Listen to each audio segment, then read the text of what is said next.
আমাদের সঙ্গে রয়েছে আমাদের আরেক প্রতিনিধি জলপাইগুড়ি রাজগঞ্জ থেকে আমাদের প্রতিনিধি সন্দীপ সরকার। সন্দীপ, রাজগঞ্জের কি ছবি এখনো পর্যন্ত? সেখানকার ভোটদান প্রক্রিয়া কি শুরু হয়ে গেছে? ভোটাররা কি আসতে শুরু করেছে? দেখো, এখনো পর্যন্ত নির্বিঘ্ন রয়েছে গোটা প্রক্রিয়া। ভোট গ্রহণ প্রক্রিয়া এখন একদম কাটায় কাটায় 7টা বেজে গিয়েছে। প্রথম ভোটার এখনো তিনি ভেতরে ঢোকেননি। আমরা দেখতে পাচ্ছি যে এখানে বিশাল লাইন পড়েছে, মহিলাদের একদিকে লাইন, আরেকদিকে পুরুষ ভোটারদের লাইন, বিশাল লাইন পড়েছে। এটা রাজগঞ্জের ভেতরে একটি গ্রামের স্কুল, সেখানে কেন্দ্রীয় বাহিনীর জওয়ানরা স্কুলের ভেতরে তারা পরিচয়পত্র পরীক্ষার করছেন এবং তারা সেখানে দাঁড়িয়ে রয়েছেন। এবং আমরা দেখতে পাচ্ছি যে 4 জন কেন্দ্রীয় বাহিনীর জওয়ান ছড়িয়ে ছিটিয়ে রয়েছেন স্কুলবাড়ি চত্বরে, এবং একজন রাজ্য পুলিশের কর্মীও রয়েছেন, তিনিও এই ভোটারদের লাইন যাতে সঠিকভাবে তারা দাঁড়ান সেই বিষয়টা নিশ্চিত করার চেষ্টা করছেন। এবং মাঝে মাঝেই তাদেরকে বলতে আমরা শুনতে পাচ্ছি যে ভোট গ্রহণ কেন্দ্রের সামনে কেউ দাঁড়াবেন না, এবং যারা দাঁড়িয়ে পড়ছেন তাদেরকে সরিয়ে দেওয়া হচ্ছে। তুমি দেখতে পাবে বিশাল লাইন পড়ে গেছে। এখন ঘড়ির কাঁটায় 7টা সবে বেজেছে, কিন্তু এখনো ভোট গ্রহণ প্রক্রিয়া শুরু হয়নি। তার আগে থেকেই ভোটাররা দাঁড়িয়ে পড়েছেন লাইনে। মোট 1904টি বুথ রয়েছে এই জলপাইগুড়ি লোকসভা কেন্দ্রের মধ্যে।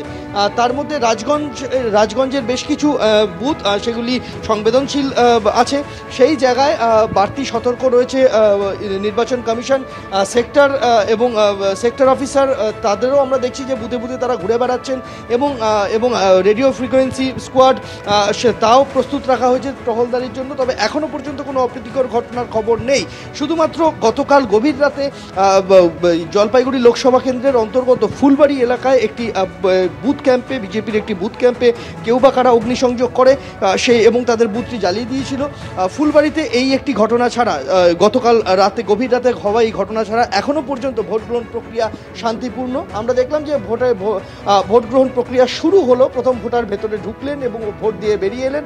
এবার থেকে ভোট গ্রহণ প্রক্রিয়া পুরোপুরি শুরু হয়ে গেল বলা যেতে পারে।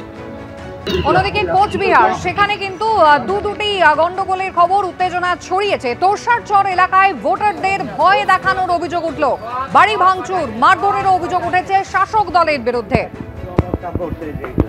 কেন্দ্রীয় বাহিনী মোতায়েন হয়েছে এবং শুধুমাত্র আজকে উত্তরবঙ্গে যে 3টে আসনে নির্বাচন রয়েছে তার জন্য 277 কোম্পানি কেন্দ্রীয় বাহিনী রয়েছে এবং রয়েছে রাজ্য পুলিশও। তা সত্ত্বেও বেশ কিছু জায়গায় গন্ডগোলের খবর আসছে।